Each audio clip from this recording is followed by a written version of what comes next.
இந்த பச்சை புத்தாம் பருப்பு வச்சு எங்க காலத்து முறைப்படி குழம்பு வைக்க போறோம். வாங்க எப்படின்னு பார்க்கலாம். அப்படியே மறக்காம ஒரு லைக் போட்டுருங்கப்பா. பச்சை புத்தாம் பருப்பை வேவிச்சுக்கலாம்.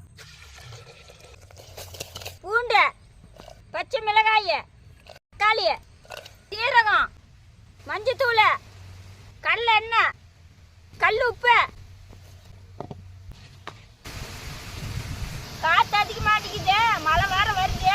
வீடியோ எடுக்க முடியுமா என்னன்னு தெரியல. மரத்து போட்டு பருப்பு நல்லா கடைஞ்சிக்கலாம்.